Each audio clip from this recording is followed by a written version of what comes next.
روزہ رکھا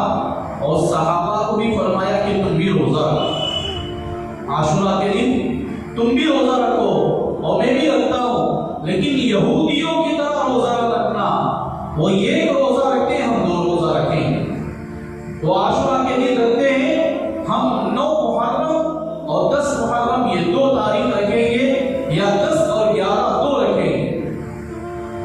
ہم 9 10 11 3 بھی رکھ سکتے ہیں، یا پورا مہینہ روزہ رکھیں تب بھی رکھ سکتے ہیں، آپ کو جتنا ہو سکے روزہ رکھ سکتے ہیں۔ ایک صحابی رضی اللہ عنہ نے رسول اللہ صلی اللہ علیہ وسلم سے فرمایا،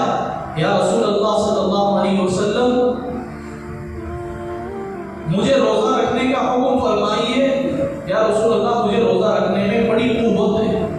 اور میں روزہ رکھنے کے قابل بھی ہوں، اور میں روزہ رکھ کر سارا دن اپنے کام کاج میں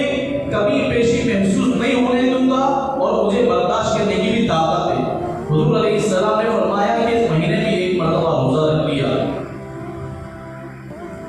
وہ صحابی فرماتے ہیں، یا رسول اللہ مجھے اور بھی زیادہ کی اجازت دے دیجیے، آپ نے فرمایا 2 رکھ لو، اور پھر وہ صحابی نے فرمایا کہ اور بھی اجازت دیجیے، آپ نے فرمایا کہ 3 روزہ رکھ لو،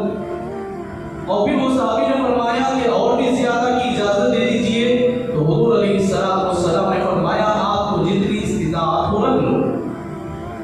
آپ کو جتنی طاقت ہو رکھ لو۔ لیکن میرے دوستو، یہ روزہ ہمارے لیے واجب نہیں ہے،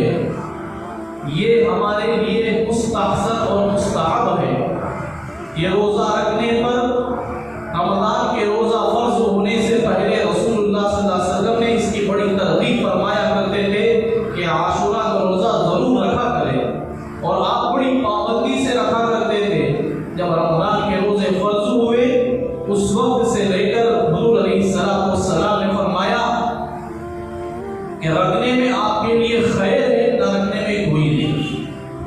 رکھنے پر ثواب ہے، نہ رکھنے پر کوئی گناہ نہیں ہے۔ حضرت عبداللہ بن مسعود رضی اللہ عنہ فرماتے ہیں، رسول اللہ صلی اللہ علیہ وسلم نے رمضان کے روزے کے علاوہ ہمیں عاشورہ کے روزہ رکھنے میں بڑی ترغیب فرمایا کرتے تھے، اور حضرت عبداللہ بن مسعود رضی اللہ عنہ فرماتے ہیں، میں نے ایک مرتبہ رسول اکرم صلی اللہ علیہ وسلم کی زبان مبارک سے یہ الفاظ بھی سنا کہ جو آدمی عاشورہ کا 1 روزہ رکھتا ہے، یا محرم الحرام کے مہینے میں کسی بھی دن 1 روزہ رکھتا ہے، غیر میں محرم الحرام کے 30 روزہ رکھنے کے برابر اللہ ثواب عطا فرماتے ہیں۔ آپ عاشورہ کے دن روزہ رکھو یا اس سے پہلے اور اس کے بعد روزہ رکھو، حضرت عبداللہ بن مسعود فرماتے ہیں کہ محرم کے مہینے کے 1 دن کا روزہ عام دنوں کے 30 دن کے روزے کے برابر اللہ ثواب عطا فرماتے ہیں۔ تو میرے دوستو، ہمارے لیے جتنے احادیث ہمارے سامنے آئے، رسول اللہ صلی اللہ علیہ وسلم کی جتنی خوشخبریاں ہمارے سامنے آئیں، ان چیزوں کو ہم حاصل کریں، ان احادیث پر غور کریں جن میں ہماری دنیا اور آخرت بڑھتی ہے۔ اور حضور علیہ السلام کی ایک حدیث جس میں 4 صحابی رسول، حضرت عبداللہ بن مسعود رضی اللہ عنہ، حضرت جابر رضی اللہ عنہ، اور حضرت سعید بن جبیر یا سعید بن خدری رضی اللہ عنہ، اور حضرت جابر رضی اللہ عنہ، حضرت ابو ہریرہ، یہ 4 صحابہ رضوان اللہ تعالی علیہم اجمعین فرماتے ہیں، ہم نے رسول اللہ صلی اللہ علیہ وسلم سے یہ الفاظ سنا ہے، جو آدمی عاشورہ کے دن اپنے گھر والوں کے ساتھ دوسرے گھر والوں کی بھی خیر خواہی کرتا ہے، آئندہ عاشورہ کے دن تک اللہ تعالیٰ کبھی روزی کمی نہیں کرے، اپنے گھر والوں کو بھی کھلائے اور دوسروں کو بھی کھلائے۔ بعض اکابر کہتے ہیں کہ یہ حدیث اگرچہ ضعیف ہے، مگر صحابہ کے مجمع کی لحاظ سے، صحابہ کے 4 بڑے بڑے صحابہ کے جوڑ کی وجہ سے پوری امت کے لیے سبب دیا کہ ہم ایسے دنوں میں خود بھی کھائے، گھر والوں کو بھی کھلائے، اور دوسرے غربا کو بھی ایسے موقع پر ہرگز نہ بھولے۔ اللہ تعالیٰ ہمیں عمل کی توفیق عطا فرمائے۔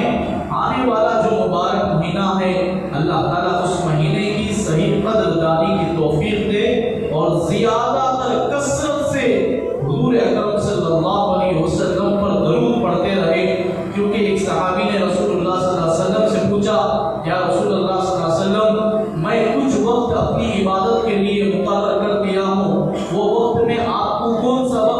اور کتنا وقت آپ کے لیے درود شریف پڑھوں؟ اللہ کے نبی صلی اللہ علیہ وسلم نے فرمایا جو وقت آپ کے لیے بہتر ہو وہ کرے، اگر اس میں زیادہ کرے تو وہ بھی بہتر۔ ہوتے ہوتے بولتے بولتے سوال ہوتا رہا، جواب ہوتا رہا۔ اللہ کے نبی صلی اللہ علیہ وسلم آخری فرماتے ہیں، وہ صحابی فرماتے ہیں کہ میں نے اللہ کے نبی صلی اللہ علیہ وسلم سے آخری مرتبہ کہا یا رسول اللہ میں پورا وقت آپ پر درود کے لیے پڑھتا رہوں گا۔ حضور علیہ السلام نے فرمایا آپ اگر ایسا کرو گے تو سمجھو کہ اللہ دنیا اور آخرت کی پوری فکریں ختم کر دے، پوری پریشانی اللہ ختم کر دیں گے۔ اللہ کرے کہ ہمیں بارہا رسول اللہ صلی اللہ علیہ وسلم پر کثرت سے درود پڑھنے کی ہمیں توفیق عطا فرمائے۔